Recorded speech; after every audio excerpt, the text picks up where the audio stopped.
Hello, New Mexico, and welcome to another episode of Around the Roundhouse, a podcast featuring the policies, politics, and colorful personalities of the land of enchantment, straight from the capital of Santa Fe. My name is Daniel Chacón, and I'm the state government reporter for the New Mexican. When we started this podcast in January, the idea was to cover the goings-on of the 60-day legislative session. Well, surprise, surprise, we've decided to make Around the Roundhouse a regular podcast, so thank you for tuning in. Se los agradezco mucho. Our guest this week is Amy Barela, the chairwoman of the Republican Party of New Mexico. Barela, who was elected to the high-profile post in December, also serves as a member of the Otero County Commission. Ms. Barela, thank you so much for joining us today. Thank you for having me, and great radio voice, Daniel. I've been practicing. Ms. Barela, here in the Santa Fe bubble, we don't know a whole lot about who you are. Tell us about yourself and how you got involved in politics. Well, I'm born and raised Otero County, New Mexico, and third-generation business owner.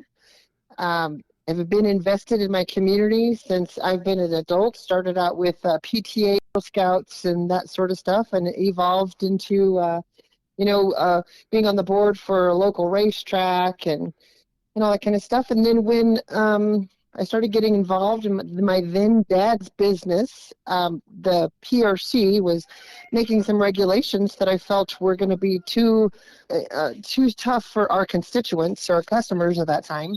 And so I was being outspoken back when Facebook was invented.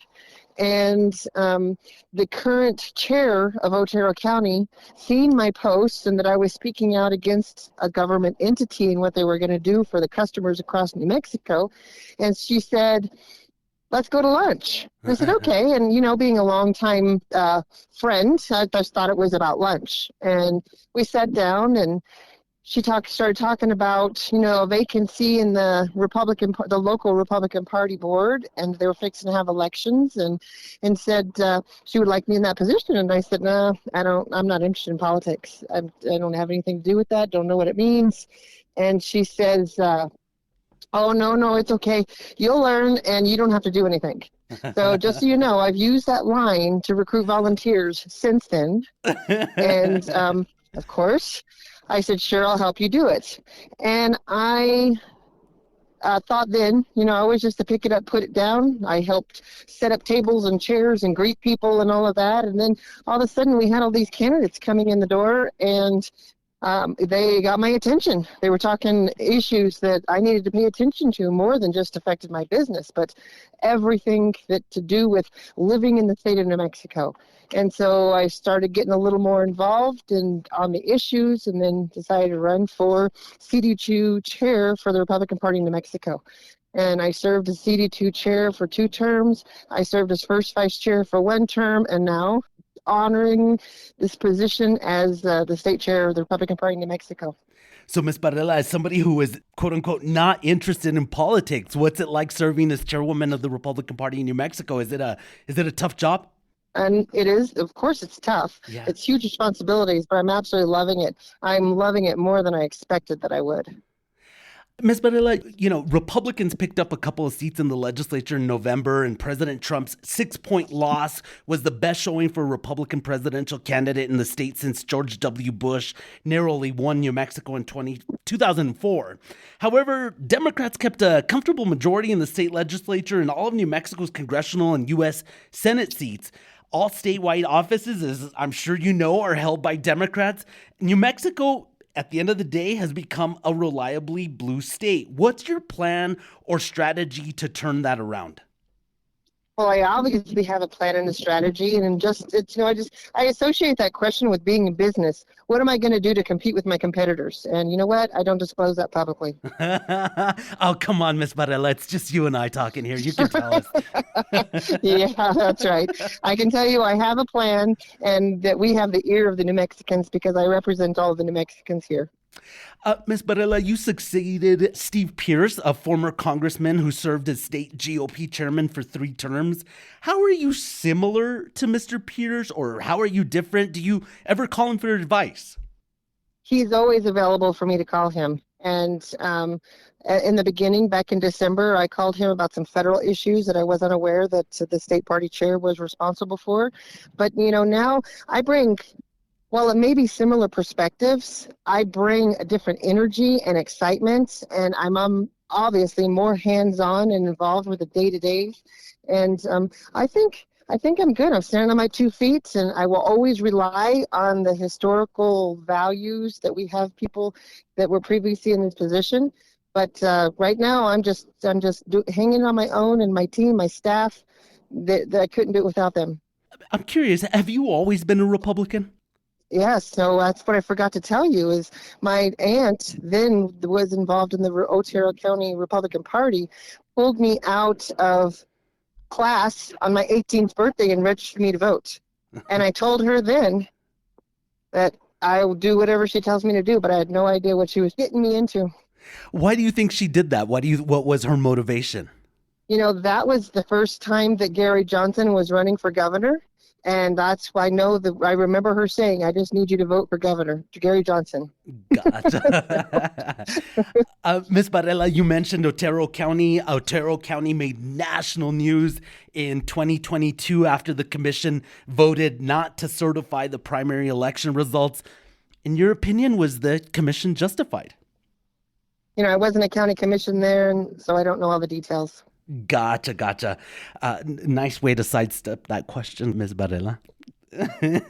I'm teasing you. I know. Ms. Barela, switching to national politics, what's your assessment of the job that President Donald Trump is doing so far? He's doing a great job putting Americans first. That is what has not been done in the longest time. And, if you follow his day-to-day activities, I don't know one person that can follow everything that he's doing and making changes to put Americans first. So I absolutely support the job that he's doing. There are some concerns here in New Mexico, especially which relies so much on federal funding, about these federal funding cuts and, layoffs that have been happening in some of these federal agencies. What would you say to folks that are concerned about, what's been happening under the Trump administration in that regard? If you're working for the federal government and involved with, any kind of waste or fraud or something, or unneeded, just like operating a business, if you have too many employees, that's what it takes. He's cleaning up the government, the waste and the fraud, and these employees that are laid off, we're going to find them other jobs. They're going to have useful, but eliminating departments and cleaning up the government and the huge administration is absolutely needed, not only across the United States, across the state of New Mexico, every single state, county-wide, municipal-wide, everybody needs to do this. Are you sympathetic, though, to folks that might be, for example, out of a job? Of course, I'm sympathetic. Everybody needs to have a job. Everybody needs to have a job. I'm going to repeat that. Even the ones that think that they don't need a job need to go find a job. And you know what? I'm hiring. I don't have any of them coming to apply with me. I can get a list of several hundred businesses that are hiring. There's no reason they should not have a job. It is interesting when you go around New Mexico and you see a lot of help wanted signs in storefronts. I don't know if you have any opinion about why that's occurring and continues to occur after the pandemic. I don't know. I would be a millionaire if I could figure it out because I would have more employees.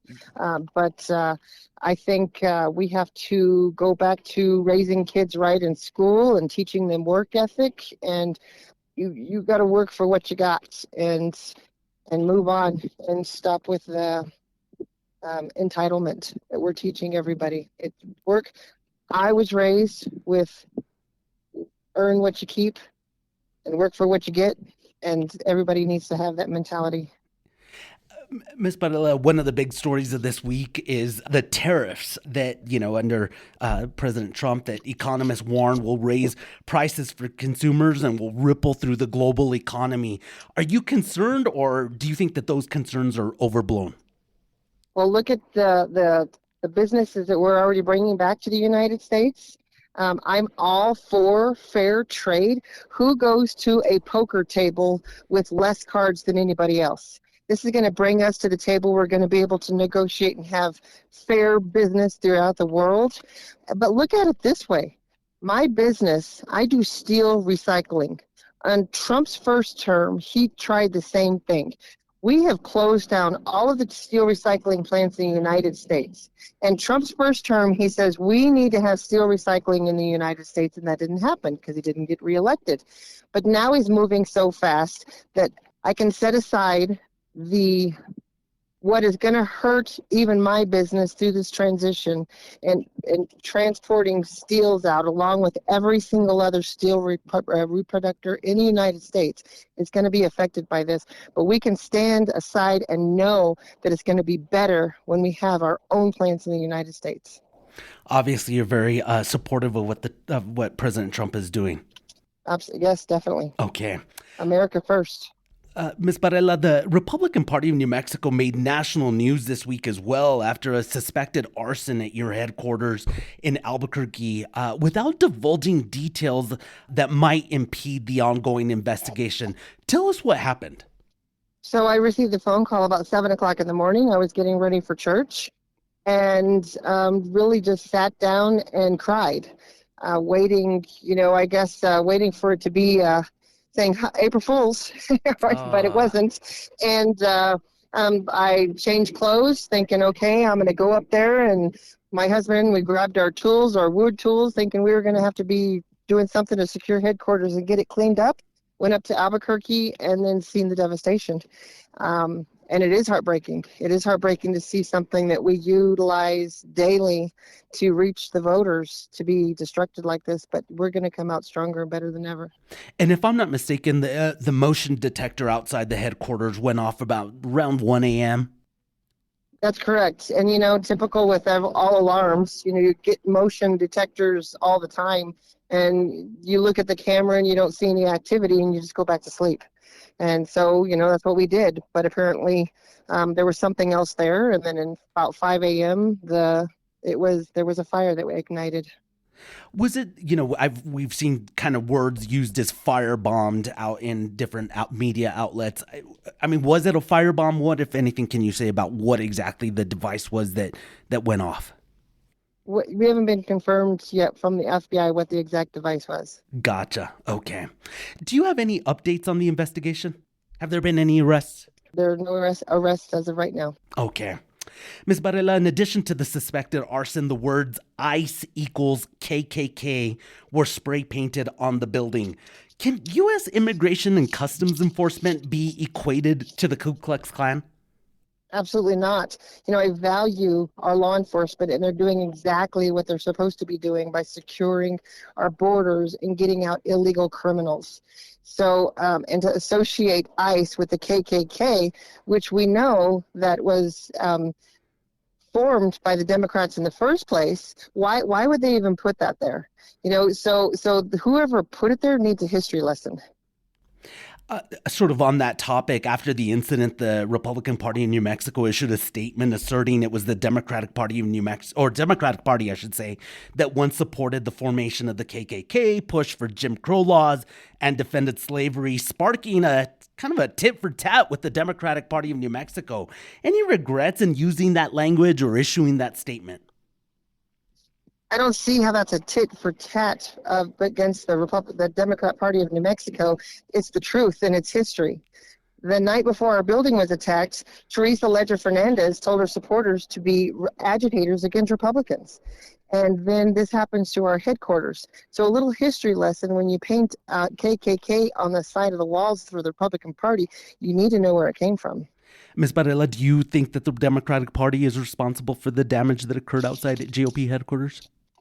No, and I will say that Jessica has reached out to me and offered, obviously apologies for what happened, not because they're responsible, but just because we don't like these kind of situations. And no, I don't blame the statewide Democrat Party at all for this. Okay. And for folks who might be listening in and don't know who Jessica is, you're obviously referring to Jessica Velasquez, who is your counterpart at the Democratic Party of New Mexico. Yes. I'm curious, had you talked to her before? I mean, had you ever spoken to Jessica prior to this? I have not. And when she reached out, it was a great conversation. We both know we're not going to truly agree on everything, but we can agree that crime is out of control in New Mexico, and we can figure out something to make it better. Ms. Barela, on that subject, during the news conference outside party headquarters on Monday, you said the incident was a symptom of emboldened, unchecked crime across New Mexico. Let me ask you, what's it going to take for New Mexicans to feel safer in their communities? First off, our law enforcement is doing exactly as they should be. They're finding the perpetrators, they're charging the smaller crimes, and then the criminals are going to the judicial system and failing to be prosecuted. And that is why we say the catch and release, and they're back on the streets and all that is exactly where it's coming from. So if we're not punishing the smaller crimes and misdemeanors, then the crimes are just escalating into shootings and fires and stabbings, everything. Where 20 years ago they were stealing bubblegum from Allsup's. So we've got to charge them at the bubblegum before they escalate to the shootings. And sort of on a related topic, this interview comes after the end of the 60-day session, where a lot of folks were left feeling that the legislature didn't do enough to address the crime issues happening in New Mexico. What was your assessment of the 60-day session? It wasn't as bad as everybody thinks. Obviously, we were able to stop some really bad bills, which I'm so proud of our Republican legislators for that. But of course, we didn't address crime control properly. And I agree that we need to have a special session to address exactly crime, whether it's on the prosecution side or something. But going after our Second Amendment rights is the wrong direction, because you're going after legal carrying citizens. We're not addressing the illegal carrying citizens where we need to. Well, we'll see what the future holds, Ms. Barela. And I really appreciate you spending time with us today. Is there anything I'm missing to ask you, or anything you'd like to add? Nope, I think we're good. All right, fantastic. Great radio voice. I'll keep practicing. Thank you again, and I look forward to seeing you in person here in the near future. Okay, thank you. Thanks again to Amy Barela for joining us, and thank you for listening to Around the Roundhouse.